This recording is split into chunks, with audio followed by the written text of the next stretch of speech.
Hey everyone, I'm Amit Raghuvanshi, and today we are diving deep into one of history's most epic mysteries. We're talking about a story, a legend, of a civilization that might have reached the absolute peak of what humans can do, only to, poof, vanish without a trace.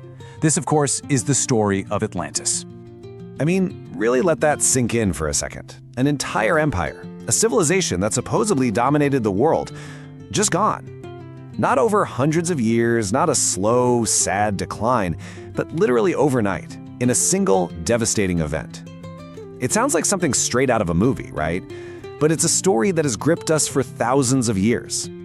So to really get this, you've got to cast your mind way, way back. We have to imagine a world before our history books even begin.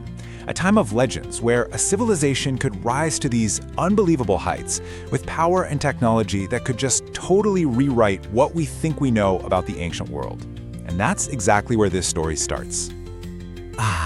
Atlantis. The name itself just conjures up these images, doesn't it? Gleaming cities, impossible technologies, all swallowed by the ocean.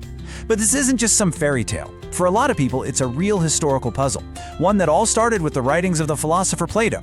So in this explainer, we're going to unpack that legend and see why it still has such a hold on us.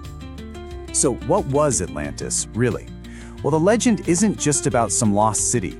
It's about the greatest lost empire, the supposed absolute pinnacle of human achievement, a benchmark that all other civilizations could be measured against, only to be completely lost to the tides of history. And that title? That's so important to understanding the pull of Atlantis. It's not just a lost empire, but the greatest. That framing just raises the stakes sky high. It suggests that what we lost wasn't just some city, but maybe a piece of our own human potential. Let's break that down a bit. When the stories talk about a powerful civilization, they mean a naval force that absolutely dominated the seas. An advanced society?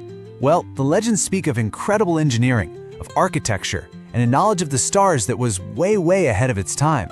And a ruler of the earth?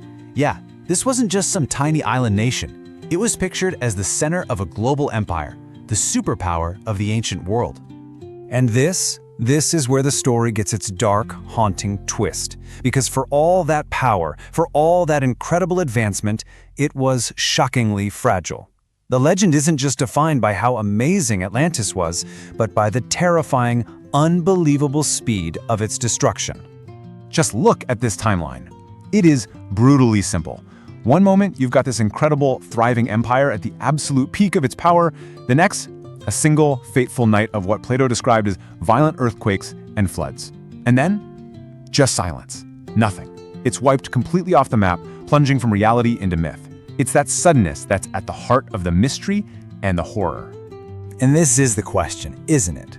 The one that people have been asking for centuries. Was it some kind of natural disaster on a scale we can barely imagine? A massive volcano? A mega tsunami? Or was Plato's whole story just a fable? A warning about what happens when a great society becomes arrogant? The way it ended just leaves this huge question mark that people have been trying to answer ever since. But here's the thing. This question isn't just for philosophers anymore. The search for Atlantis is a real, active, modern-day quest. Today, you have explorers, historians, and scientists all trying to peel back these layers of myth to find out if there's a kernel of truth buried deep inside. The search has moved from old books to the bottom of the ocean, and believe me, it is very much alive. And the whole approach now is like a high-tech treasure hunt. It all starts with poring over the original texts, looking for any little clue, geographical hints, descriptions of the land. Then, the physical search begins, using things like side-scan sonar, deep-sea subs, even satellite imaging to map out the ocean floor. And then comes the really fun part, debating the evidence. Every scrap of data is looked at, argued over, and picked apart in this never-ending search for the truth. You know, whether Atlantis was ever a real place or not, its legacy is absolutely undeniable. The story itself has become this powerful symbol for us. It's a warning about pride, it's a dreamy vision of a lost golden age, and it's the ultimate mystery that's always just beyond our grasp. And this quote just says it all, doesn't it? It haunts us. It's like a ghost in the back of our collective minds. The idea that a society could be so brilliant, so advanced, and then be so completely and utterly erased? Well, that's a chilling thought. And it's what keeps pushing explorers and researchers to keep looking, to keep asking those questions. And so, that's what we're left with. This final, tantalizing question. Could it be? Could the answers to one of the greatest secrets in human history be lying down there, in the dark, silent depths, just waiting for someone to finally find them? The search goes on, and, as long as there are parts of our oceans we haven't explored, the dream of Atlantis will never die.